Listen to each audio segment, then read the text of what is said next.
Last पूरे week आपने news में देखा होगा कि कैसे एक एक करके मेजर न्यूज़ डेवलपमेंट्स हुई थी बांग्लादेश में। आज उन्हीं डेवलपमेंट्स को हम समझेंगे और हम एक डिटेल एनालिसिस करेंगे। साथ में ये भी देखेंगे कि क्या वे फॉरवर्ड है भारत के लिए इस सिचुएशन में। पहले एक बार सारी सिचुएशन जो कि हुई हैं अब तक उनको समझ लेते हैं। तो क्रोनोलॉजिकली अगर हम शुरुआत करें तो सब बांग्लादेश में शुरू हुआ जब उसके इलेक्शंस के रिजल्ट आए। यानी कि बांग्लादेश में इलेक्शंस हुए और वहाँ पर जो शेख हसीना थी वो पावर में थी और उन्होंने अपनी पावर को रिटेन किया और दोबारा से मेजोरिटी फॉर्म की और गवर्नमेंट बनाई। पर ये इलेक्शन से अंकल सैम खुश नहीं थे और उन्होंने इलेक्शंस को रिग्ड बताया। और उसके बाद में एक शॉकिंग डेवलपमेंट तब हुई जब शेख हसीना ने पब्लिकली ये बात बोला कि एक मेजर वेस्टर्न पावर ने उनसे कहा है कि हमें यहाँ पे यानी कि बांग्लादेश में एक मिलिट्री बेस दे दें, और अगर शेख हसीना मिलिट्री बेस देने के लिए रेडी नहीं होती हैं तो उनको कॉन्सिक्वेंसेस फेस करनी पड़ेंगी। साथ ही में वो बांग्लादेश और म्यांमार को कार्व आउट करके एक न्यू नेशन फॉर्म कर देंगे और वहाँ पर अपना मिलिट्री बेस बना लेंगे। शेख हसीना ने इसकी परमिशन देने से मना कर दिया और आज वो कॉन्सिक्वेंसेस भी फेस कर रही हैं इसके लिए। इसके बाद में पैरेलली ये भी एक न्यूज़ डेवलपमेंट हुई थी कि कोई वेस्टर्न पावर है जो कि चाहता है कि एक न्यू क्रिश्चियन नेशन फॉर्म किया जाए, बांग्लादेश और म्यांमार को कार्व आउट करके उनमें से एक नया नेशन बनाया जाए। हालांकि ये जो न्यूज़ डेवलपमेंट है इसके बारे में कुछ फ्यूचर में और डेवलपमेंट नहीं हुआ, तो इसे हम इस टाइम पर डिस्कस नहीं करेंगे। आप में से जो लोग जियो पॉलिटिक्स को लंबे समय से फॉलो कर रहे हैं यानी कि 4-5 साल से, उन्हें याद होगा कि एक हमारे वेस्टर्न नेबर था जिसके लीडर ने भी एब्सोल्युटली नॉट बोल दिया था यूएसए को मिलिट्री बेस के लिए, और उसके बाद में उस लीडर का क्या हुआ और आज वो कहाँ है वो भी हम जानते हैं। खैर आगे हम ये देखते हैं कि बांग्लादेश का एक कोर्ट है वो बोलता है कि जो बांग्लादेश में रिजर्वेशन थे उनको रिस्टोर कर देना चाहिए। यानी कि 2018 से पहले बांग्लादेश में मेजर प्रोटेस्ट हुए थे काफ़ी सारे रिजर्वेशन के अगेंस्ट में, जिसके बाद जो बांग्लादेश में रिजर्वेशन है वो 3% कर दिया गया था। यानी कि जो बांग्लादेश की 97% जॉब थी वो जर्नल पीपल के लिए अवेलेबल थी। अब बांग्लादेश कोर्ट का ये कहना था कि जो रिजर्वेशन थे उनको रिस्टोर कर देना चाहिए। अगर हम शॉर्ट में रिजर्वेशन को समझें तो देखिए बांग्लादेश में ये था कि जो वहाँ के लोग थे जो कि इंडिपेंडेंस के टाइम पे लड़े थे पाकिस्तान की गवर्नमेंट और आर्मी के खिलाफ बांग्लादेश में, उनके लिए 30% तक रिजर्वेशन अवेलेबल था उनके लिए, उनके फैमिली के लिए, बांग्लादेश की जो गवर्नमेंट जॉब थी उसके अंदर। बट 50 ईयर्स हो चुके हैं और अब वहाँ के लोगों को इनका बेनिफिट क्यों मिले, ऐसी जो उनके नेक्स्ट जनरेशन के बाद की जनरेशन थी वो भी अब आ गई हैं। तो जो लोग लड़े थे बांग्लादेश की इंडिपेंडेंस के लिए वो तो अब चले गए हैं, तो अब तक उनका रिजर्वेशन का फ़ायदा देना लोगों के लिए सही नहीं लगा और इसके लिए प्रोटेस्ट हुए और लेटर जो रिजर्वेशन थे उनको हटा दिया गया था। और अब यानी कि 2024 में जो बांग्लादेश का कोर्ट था उसने सिर्फ कहा ही था कि रिजर्वेशन को रिस्टोर करना चाहिए। जो शेख हसीना की गवर्नमेंट थी उन्होंने रिजर्वेशन को रिस्टोर किया नहीं था, लेकिन जो लोग थे उन्होंने प्रोटेस्ट करना स्टार्ट कर दिया और काफ़ी सारे वायलेंट प्रोटेस्ट होने लगे पूरे बांग्लादेश के अंदर। कई सारे लोगों की इसमें डेथ भी हुई, दोनों साइड से क्लैश होने लगे, जिसमें एक side quote and quote student protesters थे और दूसरी साइड में जो अवामी लीग के मेंबर्स यानी कि जो शेख हसीना की पार्टी है उसके जो मेंबर्स हैं वो थे, और इसमें कई सारे लोगों की डेथ हुई। मिलिट्री की हेल्प लेनी पड़ी पर फिर भी चीज़ें कंट्रोल में नहीं आ रही थी। कोर्ट ने भी अपनी बात वापस ले ली थी और हसीना गवर्नमेंट ने भी रिजर्वेशन ना रिस्टोर करने के लिए अश्योरेंस दे दिया था। इसके बाद भी प्रोटेस्ट नहीं रुके क्योंकि अब प्रोटेस्टर की मांग ये हो गई थी चेंज होकर कि जो प्रोटेस्ट के टाइम पर लोगों की डेथ हुई उसके लिए हसीना को यानी कि शेख हसीना को रिस्पॉन्सिबल ठहराया जाएगा और उनके ऊपर ट्रायल होगा और उन्हें रिजर्वेशन देना होगा। तो अब देखिए आप जो प्रोटेस्ट का रीज़न था वो चेंज होते हुए रिजर्वेशन से हटकर शेख हसीना को पावर से हटाने के लिए होने लगा। जो प्रोटेस्टर्स थे उनका प्लान अब ये था कि वो पार्लियामेंट को टारगेट करेंगे, साथ ही में जो पीएम का रेसिडेंस है उसको भी टारगेट करेंगे। शेख हसीना को ये लगा था कि आर्मी जो है वो उनके साइड से है और वो प्रोटेस्टर्स को कंट्रोल में कर लेगी, बट यहाँ पे उनसे सबसे बड़ी गलती हो गई। ऐसे कि जब प्रोटेस्टर्स आने लगे तो आर्मी ने भी साइड स्विच कर लिया और प्रोटेस्टर साइड से हो गए और उन्होंने शेख हसीना को अल्टीमेटम दिया कि 45 मिनट्स के अंदर रेजिग्नेशन करके देश से निकल जाए यानी कि बांग्लादेश छोड़ दें। इसके बाद शेख हसीना के पास कोई और ऑप्शन नहीं बचा और उन्हें बांग्लादेश छोड़ना ही पड़ा। रेजिग्नेशन देने के बाद वो एक मिलिट्री एयरक्राफ्ट से बांग्लादेश से इंडिया में आई, जहाँ पर उनको राफेल से एस्कॉर्ट करते हुए इंडिया के हिंडन एयरबेस पे लाया गया। उसके बाद वहाँ से उनको एयरलिफ्ट करते हुए यूपी के एयरबेस पे लाया गया, जहाँ पर उनसे एनएसए अजीत डोभाल मिले।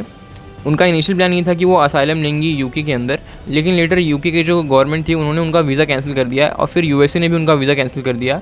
अभी इस टाइम पर वो भारत में ही है और उनकी लोकेशन जो है वो अनडिस्क्लोज्ड है सिक्योरिटी रीजन्स की वजह से। अब करंट सिचुएशन की बात करें तो बांग्लादेश में अनरेस्ट अपने पीक पर है, हर जगह पर वायलेंट प्रोटेस्ट हो रहे हैं माइनॉरिटीज़ के ऊपर, स्पेशली हिंदू माइनॉरिटीज़ को टारगेट करके उनके ऊपर अटैक किया जा रहा है। कई सारे लोगों की डेथ हो चुकी है, आपने देख सकते हैं कई सारे टेम्पल्स को भी टारगेट किया गया है और वहाँ पर सेफ्टी के लिए आप ये बचते हैं कि इतना ज़्यादा ख़राब है सेफ्टी की सिचुएशन वहाँ पर कि जो पुलिस है वो भी गवर्नमेंट से अश्योरेंस मांग रही है और वो अपनी ड्यूटी पे नहीं आ रहे हैं कि उनकी सेफ्टी को पहले गवर्नमेंट अश्योर करे तभी वो ड्यूटी पे वापस आएंगे। इस सब का एक सिंपल रीज़न है कि जो वहाँ का इस टाइम पर लीडर है वो एक स्पाइनलेस लीडर है।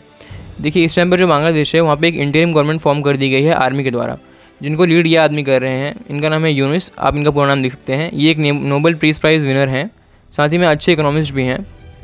ये पैदा हुए थे अनडिवाइडेड इंडिया के अंदर और ये यहाँ पर रहते हुए बांग्लादेश में इन्होंने कई सारे रिफॉर्म्स किए थे, जिनमें माइक्रो फाइनेंसिंग की काफ़ी मेजर रिफॉर्म इनके द्वारा लाया गया। लेकिन लेटर ये यूएसए चले गए थे, वहाँ पर इनको कई सारे प्राइजेस भी दिए गए, जैसे मैंने आपको पहले बताया नोबेल पीस प्राइज़। इसके अलावा यूएसए की तरफ से कई सारे ऑनर्स भी दिए गए थे इनको। इनकी री एंट्री होती है बांग्लादेश के अंदर जब शेख हसीना रिज़ाइन करके यहाँ से चली गई रहती हैं। और इनको काफ़ी क्लोज़ माना जाता है यूएसए के डीप स्टेट से। तो मैं इनकी क्रेडिबिलिटी यूएसए के लिए कितनी होगी, बांग्लादेश के लिए कितनी होगी, ये मैं आप पे छोड़ता हूँ, आप समझ सकते हैं कितनी होगी। अब मैं इनको स्पाइनस लीडर इसलिए बोल रहा हूँ कि अभी रिसेंट में जब इनको खबर मिली कि जो वहाँ के माइनॉरिटीज़ हैं, स्पेशली हिंदू माइनॉरिटीज़ हैं, उनके ऊपर अटैक हो रहा है, तो इनका ये स्टेटमेंट आया जो आपके सामने इस टाइम पे स्क्रीन पे है कि माइनॉरिटीज़ के ऊपर अटैक करना बंद करें वरना ये रिज़ाइन कर देंगे। मतलब एक ऐसी बच्चों वाली स्टेटमेंट दी जा रही है एक लीडर से जो कि इस टाइम पर इतने अनरेस्ट वाली कंट्री को संभाल रहा है। यूनिस के रिलेशंस काफ़ी अच्छे नहीं थे शेख हसीना से और आवामी लीग से, और ऐसे कि इंडिया का जो स्टैंड है वो प्रो आवामी लीग और प्रो शेख हसीना था, और इस टाइम पर जो शेख हसीना है वो भी इंडिया के अंदर ही हैं। तो इनका जो स्टांस होगा इंडिया को लेकर भी वो कुछ अच्छा नहीं होने वाला है फ्यूचर में।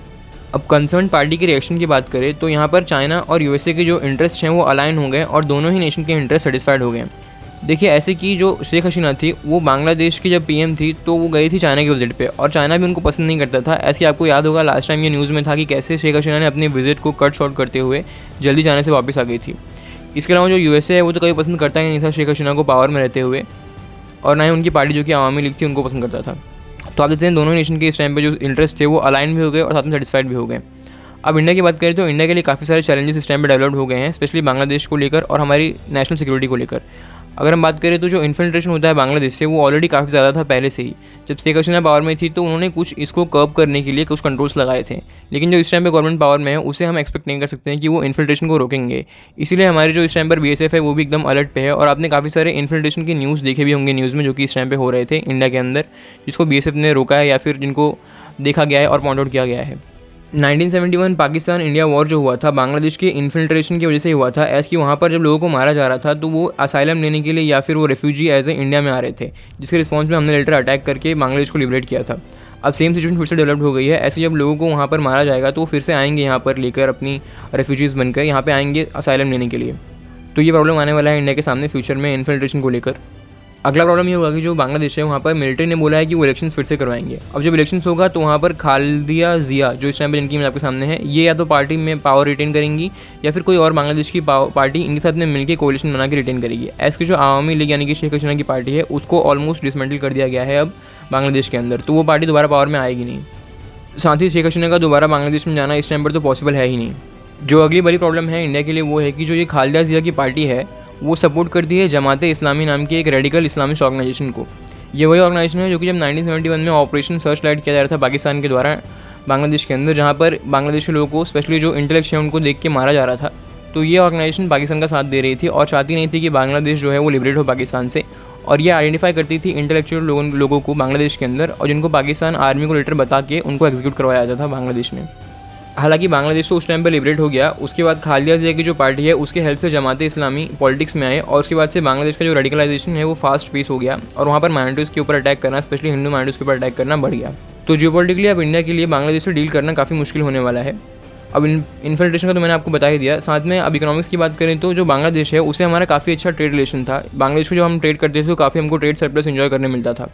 अब जब से बांग्लादेश के अंदर ये प्रोटेस्ट चालू हुए, अनरेस्ट चालू हुए, तब से इंडिया से जो भी ट्रेड लाइन्स और जो ट्रेन लाइन्स थी बांग्लादेश से ट्रेड के लिए वो सब सस्पेंड कर दी गई हैं। तो ट्रेड भी स्टॉप है, यानी कि हमारे जो एक्सपोर्ट्स हैं वो भी स्टॉप है, तो इकोनॉमिकली भी हमें लॉस झेलना पड़ेगा।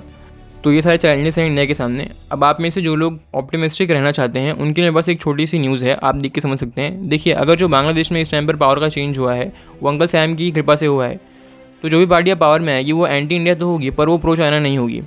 तो इस पर आप थोड़ा सा रिलीव्ड रह सकते हैं। अब अगर अपने पहले वाले क्वेश्चन की बात करें, यानी कि अंकल सैम की इन्वॉल्वमेंट को लेकर और मिलिट्री बेस वाली बात कर, तो देखिए क्या अंकल सैम ऐसा कर सकते हैं? जी हाँ। क्या अंकल सैम ने पहले ऐसा कुछ किया है? तो इसका आंसर भी हाँ है। अब बांग्लादेश में होगा कि नहीं होगा या फिर किया है कि नहीं किया है बांग्लादेश के अंदर अंकल सैम ने ऐसा, इसे जानने के लिए हमें कुछ टाइम तक वेट करना पड़ेगा। यानी कि जब बांग्लादेश में इलेक्शंस होंगे, ऐसी मिलिट्री ने बोला है कि वो जल्दी इलेक्शन करवाएंगे बांग्लादेश के अंदर, तो उस इलेक्शन में कौन सी पार्टी पावर में आती है और उस पार्टी की क्या पॉलिसीज होते हैं कौन से नेशन को लेकर, उससे हमें मालूम पड़ेगा कि जो अंकल सैम की इन्वॉल्वमेंट थी कि नहीं थी इस मिलिट्री ग्रुप में जो कि बांग्लादेश में हुआ है। देखिए, आप ये बात अफर्म होकर चलिए कि जो बांग्लादेश में पार्टी आएगी पावर में वो एंटी इंडिया तो होने ही वाली है, उसमें कुछ चेंज नहीं होने वाला है। देखना यह है कि उसकी पॉलिसीज़ क्या होंगी अंकल सैम को लेकर या फिर चाइना को लेकर। तो बहुत इंटरेस्टिंग होने वाला है ये साउथ एशिया का रीजन फ्यूचर में डेवलपमेंट के लिए, जियोपॉलिटिकली स्पेशली। जो भी फ्यूचर में डेवलपमेंट होगा उसके ऊपर हम डिटेल में वीडियो बनाएंगे। तो वीडियो पसंद है इसे लाइक करें, साथ ही वीडियो को शेयर करें, अपने थॉट्स को इस वीडियो के बारे में कमेंट करें, और हमारे बाकी जियोपॉलिटिक्स रिलेटेड वीडियो देखने के लिए या फिर हिस्ट्री रिलेटेड वीडियो देखने के लिए आप आई बटन पर क्लिक कर सकते हैं, या फिर ये जो एंड में प्लेलिस्ट आ रही है इस पर क्लिक कर सकते हैं।